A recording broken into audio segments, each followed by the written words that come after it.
Scottish TUC brings together representatives from the majority of trade unions and professional associations in Scotland. So we say they represent over 630 workers and their families, and we understand that the definition of worker, if you like, is very broad, and that one of the issues that we need to tackle in this discussion is the whole of people's lives and the way that people will dip in and out of work or be part of the workforce in different ways at different times in their lives. Also the conversation around unpaid work and the value of that. The STUC has been conducting an exercise called Just Scotland, which we're very pleased, I think, to link in with the Compass discussions, and I think something that we'll be able to do through the use of websites and blogs more effectively in the coming period. We'll be holding another series of discussions in that framework. We didn't take a position in the referendum debate other than to argue very similar terms to what's been outlined here already, that the future Scotland has to have something in it that redresses the imbalance that we see in the way wealth is redistributed, and what would a just Scotland look like. We've also been participating in a series of sessions which touch on the Nordic discussion around gender and constitutional change. And again, that's available through the Insight Institute. There's a whole series of web links that we can circulate, but that's been very important in terms of putting the question of gender and women's participation in that just society absolutely at the centre of discussions on the economy. And again, what would Scotland look like in the future. So for work, in terms of what kind of work, I just want to throw some kind of questions out really. I think there would be an understanding that good work, a shared understanding here, that good work would include respect for the people we work beside, equality, wages and a wage structure that recognise the real value of what many people do, a labour market that corresponds to the whole of our life cycle. There's supports that need to be in place to enable you to get to work. So we need a proper and accessible transport system, we need a health service, we need roofs over our heads.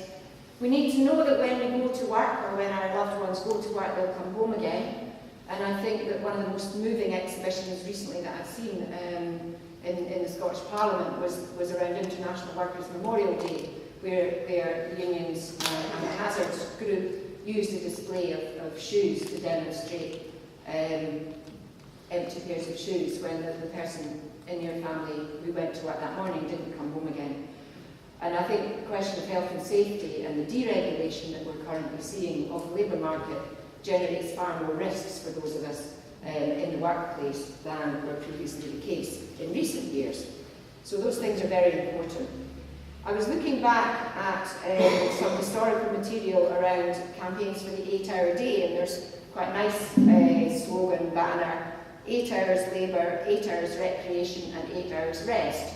And I think that's a good aspiration. I think that the intersection of the women's movement and long-running campaigns that feminism have brought to that debate wouldn't necessarily describe 8 hours with your family as recreational, but there's obviously, you know, and maybe some people thought it meant playing golf, right? But there's issues there about what we mean by recreation and how we have that discussion, but the basic sentiment and aspiration that we share how we spend those 24 hours in a day in a more equitable and pleasant way is quite a good thing.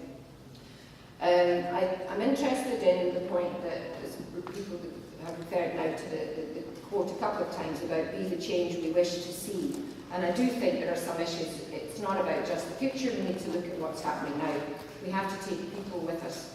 So, quick examples of problems that I see. Newcastle local city council really closing and cutting funding to arts, culture and museums.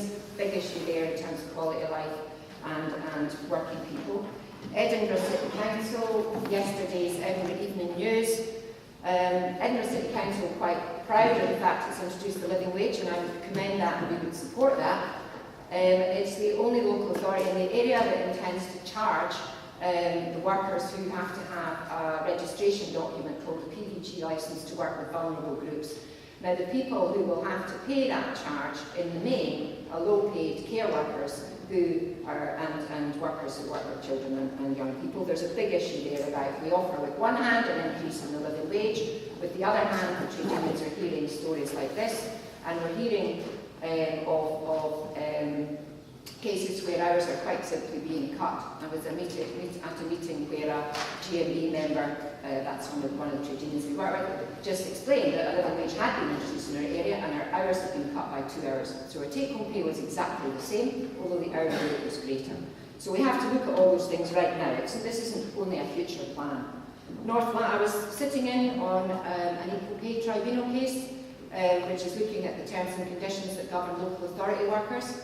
North Lanarkshire Council a couple of weeks ago, listening to a description of a job evaluation scheme to which people, including the trade unions, signed up to, where I'm listening to a worker explaining she worked in the kitchen of a care home, where she's had to buy her own shoes with particular non-grip, good strong grip soles, because the floor in the kitchen is so slippy and so greasy. And she's a low-paid worker. Whereas you compare that to other grades of workers who will be provided with appropriate protective equipment and footwear. So there's real things happening out there just now. How did we as a society get into a position where someone is paid more for cleaning up dog excrement than for caring for an incontinent elderly person and supporting a family who are doing palliative care at home with someone who's dying from cancer? It's not acceptable, and that's happening right now. We can go and listen to that being described by workers and families. So for me, the good society has to embrace how we live our lives right now. And just on that, I think it's sometimes quite good to have a look in the papers and like what cheers you up. There's lots of, there's lots of gloom out there, there's lots of very difficult things happening, there's the impact of austerity, but you see things that you think, well, that would be a different way of doing things. What cheers you up about your job? What makes you feel good? What do you recognise as an enjoyable experience? And I think, I used to work in the railway, and the sunshine today reminded me of this. I worked as a train driver for a period of time. And you could look and say, well, the toilet facilities are terrible, the shift work's really stressful, it's a pressured job.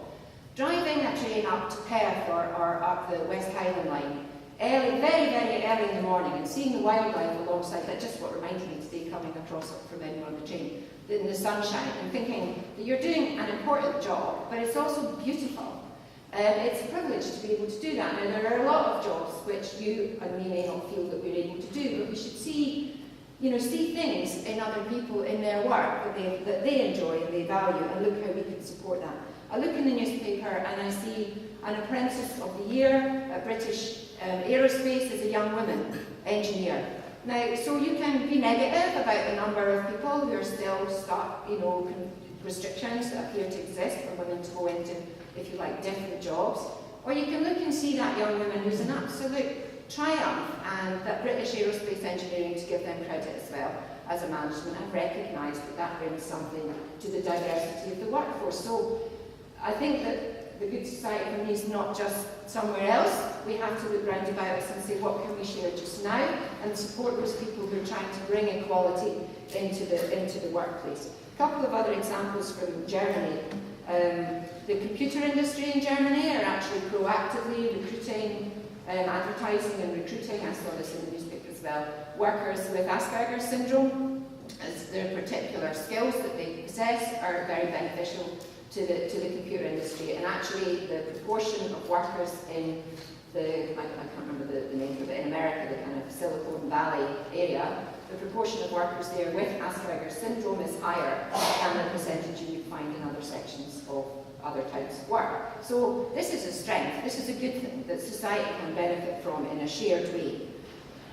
I also saw a car production company. Again, this is from the approach to manufacturing in Germany has been far better, I would say, than we've managed to achieve in Scotland and in the UK in terms of state support. But an example where a company had agreed to slow down particular production lines, and the benefit of this was that older workers who were finding it slightly harder to keep up with the speed that the production line was running at were able to remain in the workforce, thereby clearly better for them and their families. But actually, like, why not? You sort of look at these things and you think, well, why not? Why, with people round about us who are experiencing particular difficulties with their health or particular stages of their life and come back into the labour market after maternity leave, or all the different things that we know we all have to deal with, why can't we be a little bit more flexible about how we manage that and how we support that and how we share what works and doesn't work?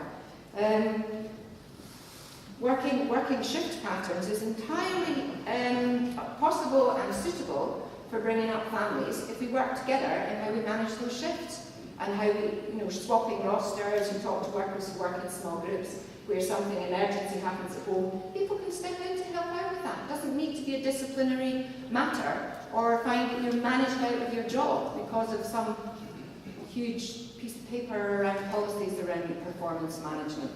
So finally, just to say, I think work is an individual experience in a sense, but it's our collective responsibility to find collective solutions to that. So good work in a good society requires a collective response, and we, from Trade Union Movement, I would say, we're delighted to be part of that. But it means being angry right now about some of the things that are happening that are cutting across that vision.